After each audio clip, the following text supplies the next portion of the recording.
Cultivation Journal of Practice, Part 2. Just going to talk about my life and what's going on. Right here, we have an artwork I made a few years ago at this point in the month of April. Embrace, endure, imbibe the subtle aspects of your reality.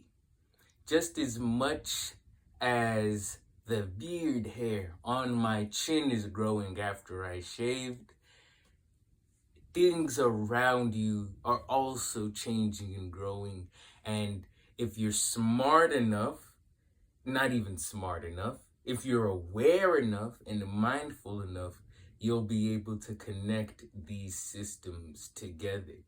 Some people can really grow out their beard, and to the point where it can maybe become a brush they can use to paint. You see how they put two systems, their bodily growth and their creativity together to create a point, an intersection, kind of like a cross, kind of like a lot of shapes, an intersection across ideas and creativity. Change is something that is hard for a lot of people to embrace, despite the fact that it goes into every moment of their being. We live in a world of contradictions. And so much of the time, I've realized that what my practice and cultivation of the middle way or method is coming to terms with coming to terms with the contradictions that make my reality possible. As simple as the breath is an avenue you can use to find these contradictions within reality. And when a contradiction is found, what you have to do is face it head on.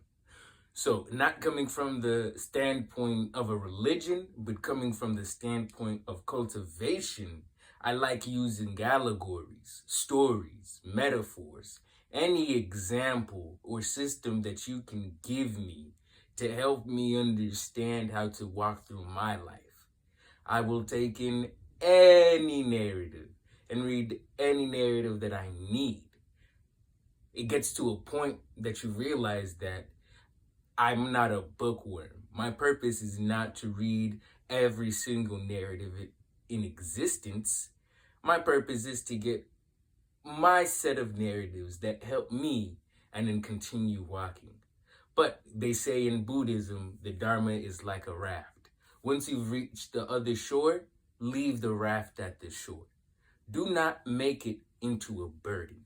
And that's how I look at all my teachings. Right now, I'm trying to get into a new practice and build a new part of my reality. And what I understand is every single part of my reality is like a raft. I should not overly identify with, because once it served its purpose, it should be left where its greater purpose has been served. For me, one of the narratives that bring me into wholeness and make me happy, whether you have your Superman or your empire or whatever story you like, I like Buddhist stories and Zen stories. They just make sense to me. I don't care about the religion. I don't care about anyone else who's ever practiced it.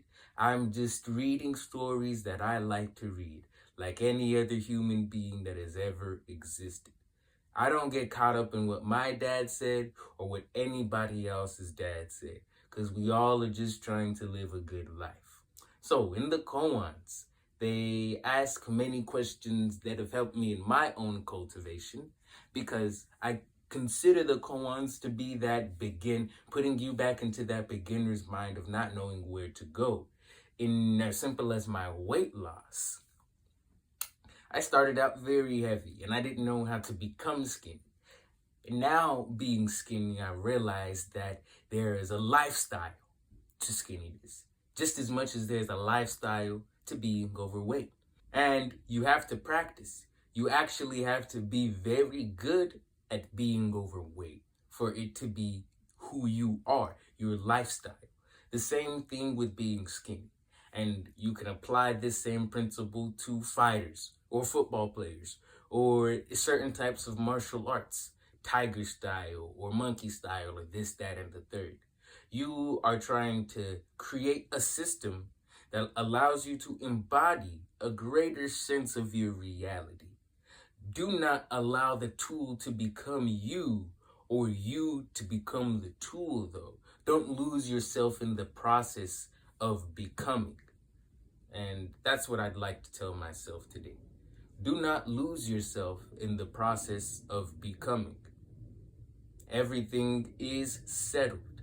Not that there is no work to be done, but as much as it's going from fat to skinny, it's finding out what really needs to not change, but what needs to grow. Your sense of self, your sense of self, your sense of bodily awareness, mindfulness of your diet and exercise, and added on to that is understanding that the fight and where the mindfulness needs to be put is personally within. We understand that outer forms of fighting are actually internal struggles that are projected into our outer sphere. In my opinion, it's like animation. You have people with internal struggles that they cannot deal with. So instead of dealing or sustaining themselves within their own weakness, they'd rather project that internal struggle, they'd rather project that internal struggle into that outer world.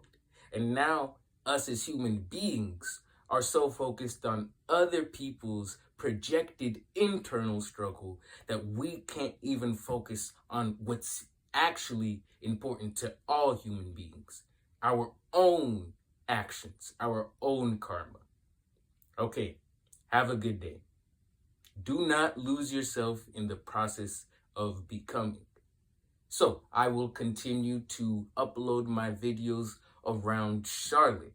I'm trying to go to parks, but I'm thinking that I can expand my view on where I can take my body. I can take my body anywhere I can go and set up a nice camera and record. Hopefully, I can be more open and more a part of my community the best way I see to do it. Thank you. Have a good one.